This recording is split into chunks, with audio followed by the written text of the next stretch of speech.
Well, good evening and welcome back to Rainbow Investing, where we examine a spectrum of ideas to improve your long-term wealth. Now, today we are going to look at investing for beginners in 2020. It's a new year, a new decade, and if you're watching this video, hopefully you are interested in getting started in investing, or at least having a think about it, investigating how it works, all that kind of stuff. So, today we're going to be talking about why you should invest, how you might do so, and ways that you can easily get started. Okay, so first of all, why invest? Now, I've done a series of videos on why we should invest, but really it's about taking control of your financial future and wanting to put your money to work for you rather than just sitting useless in a bank account. The longer you invest, the more your money can compound. And if you know anything about compound interest, you'll know that time and investing are the two most important things to get it to work, or rate of return if you want to get complicated about it. So I won't dwell too much on this, but basically if you want to know why I think everyone needs to invest, I'd recommend either watching a couple of my videos, but I'll just sum it up for you very quickly right now. Basically, investing is all about cutting yourself a slice of all the profits that all the companies in the world make each year. Most of these companies increase their profits every year, and they create wealth. In our capitalist system, they create wealth, they create prosperity, and really investing is all about just cutting yourself a slice of those profits, hopefully as large a slice as you can manage. So you might have heard terms about investing like shares, the markets, index funds, losses, gains, etc., etc. But really the type of investing I always talk about is buying individual companies, buying slices of good quality businesses and holding them for the long term. Because if you own shares, you own a slice of a business and are entitled to a slice of that business's profits. So if that business can grow profits over the long term, your shares will go up in value and reward you as a shareholder. But that's just one type of investing that you can go down. And that's the type that I do, but there are other ways of doing so. There are two main methods of investing. One is called passive and one is called active. Now, passive investing usually refers to the use of index funds or ETFs in investing. So that an ETF is basically a fund that buys, instead of buying one individual company, it buys a whole bag of companies, normally almost an entire stock market worth. So in Australia, that's almost every public company that is available, an ETF will hold every single one. So it's a very balanced way of doing it, it's a very risk-averse way of doing it, and it's also a very popular way of doing it. Now, by definition, you're getting a market average. So passive investing won't make you rich overnight, but if you do it consistently, effectively, and for a long period of time, it's quite an easy way to build up wealth. Now, passive investors often like to balance, say, Australian index funds with maybe US index funds, emerging markets index funds, all types. There's thousands of index funds out there, and anyone who likes passive investing will normally find just a mix of 2, 3, 4, 5, maybe more, maybe even one index fund where they just consistently invest over a long period of time. So that's passive investing, and I've actually made more videos about that. So if that sounds like your kind of thing, make sure you check them out. But let's also talk about active investing. So that's the kind of investing that you probably will have heard of. Picking stocks, buying, selling, Apple shares, Woolworths shares, Commonwealth Bank shares. All of those things refer to active investing. Now, to do active investing successfully, it requires a lot of work and a lot of thorough understanding about how companies work, how markets work, and how investing works generally. So clearly this style of investing appeals more to fewer people. But anyway, both styles of investing are equally valid and are both great forms of building wealth over the long term. So let's talk about how to actually get started in investing. Well, by watching this video, you've already completed the first step, which is actually showing an interest in wanting to do it. Often that's the hardest thing for many people to do because simply they don't understand it. They put it in the too hard basket. People often think, I'll just worry about it when I'm older. And really, as I said before, compound interest, the earlier you get started, the better off you'll be at the end. So anyway, so let's just assume you've bitten the bullet by watching this video and are ready to get started. So the first thing you'll need to do is decide how you want to invest. There are really two easy ways to buy and sell shares and get started in investing, whether active or passive, and they are either brokers or through apps.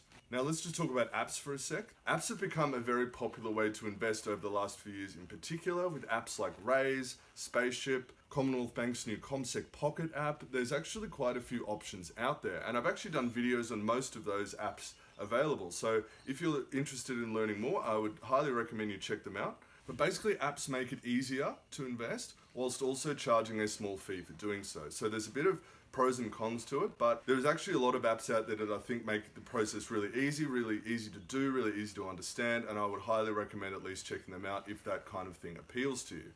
Now, a broker, which actually is a very complicated sounding word, but it's basically a broker is someone who buys and sells shares on your behalf. So the most common brokers out there are actually offered by the big four banks. So that's NAB, Commonwealth Bank, ANZ, Westpac. They all have their own brokering services that you can easily sign up to, particularly if you're already a customer of those banks. And all a brokering service really is kind of like an online marketplace where you can buy and sell shares. So almost think of it as sort of an eBay of selling shares. So once you sign up, you'll have your own account. You'll be able to put money in that account and then buy shares using that money on the account. All brokers charge what's called brokerage fees. So that means every time you buy or sell a share, you'll pay a fee. It's normally between $10 and $25 per trade. So often that puts a lot of people off, but really it's just an essential part of buying and selling shares and getting started in investing. We all have to deal with it. The apps might not charge you brokerage, but they'll charge you fees in another way that's often more expensive. So really, I couldn't recommend highly enough to actually check out your broker, see what kind of fees they charge. If you're more interested in the apps, check out what kind of fees they charge, and make sure you're across that before you get going. Okay, so all shares that trade on the stock exchange, and that includes index funds as well as individual shares like Woolworths, have what's called a ticker code. So it's normally a 3-letter code, it's sometimes 4, and it actually that's the code that only that company has on the stock exchange, because a lot of companies have very similar names, but their codes will always be unique. So you want to find out what code your shares have, and that'll enable you to buy and sell that particular code. So for instance, Woolworths has the code WOW, Commonwealth Bank has the code CBA, and even index funds have codes. The most common ETF in Australia is the Vanguard Australian Shares Index ETF, and that has the code VAS. And basically that is an index fund that buys 300 of the largest companies in Australia, like I was talking about earlier.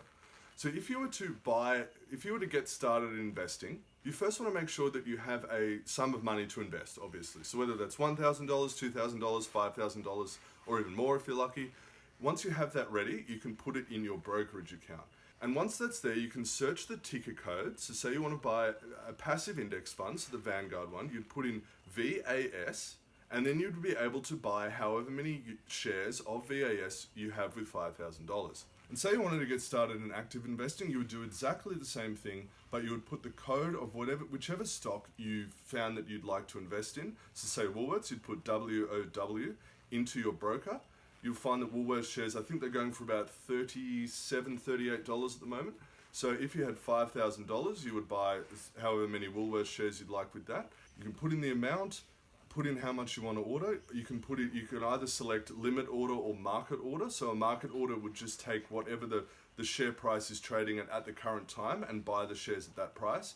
A limit order is where you'd say, I want to buy Woolworths shares for $38. Anything over that is not acceptable, and then the broker will buy Woolworths shares only if they go under $37.99, for instance. So if you've decided you want to get started in investing in shares in 2020, but you're not sure where to start, I would highly recommend either a passive index strategy, so just buying everything.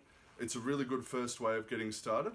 Or if you really want, you can find a company that perhaps you really like, that perhaps you have a fondness of, or you love using their products. Maybe you love shopping at Woolworths.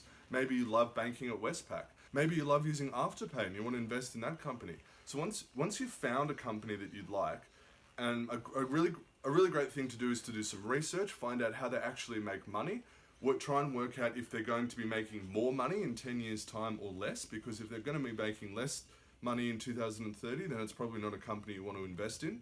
But if you think they're going to be making more money, then go for it. That's the whole point of investing, is to find growing companies that reward shareholders. You might even want to invest in some shares overseas. I know a lot of brokers offer Australians the opportunity to buy US shares like Apple or Facebook or Microsoft. So you can do that as well. Bear in mind that is a little bit more complicated, so you might want to do a bit more research. But the whole idea of active investing is finding shares that mean something to you, that you have a vested interest in them, they as a company growing. If that all sounds a little hard, I would highly recommend a passive strategy. It's very easy. It probably won't take you much longer than 10 minutes a week, because all you have to do is log on to that brokering service or app, buy some more shares if you want, have a look at how they're going. Probably don't sell them because that really defeats the point of investing. And just keep doing that over and over again. Throw in as much money as you can to that index fund, and because really the index fund represents the entire economy, because it has every public company in the country in it. And it's a really, really easy way to get started in investing, and many people just stick with that strategy their whole life, and it does them really, really well. Alright guys, so I hope that's clear and helps you a bit. I've got some extra videos on how to get started in investing if you'd like to learn more, but I just thought we'd do a video about this just to start the year off. So for 2020, I'm excited about where we're going to take the channel this year. I'm going to do a few different things because I think we've done a lot of videos on how to get started investing.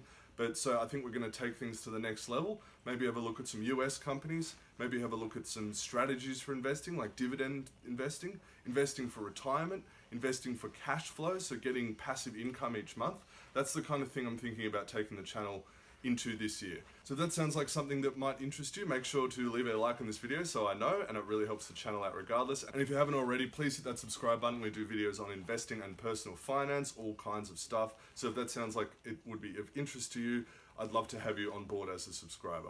Alright guys, that's all for now. Thank you so much for watching. I really hope you found this video useful, informative, and enjoyable even. And I will see you in the near future with some more videos. But for now, good night.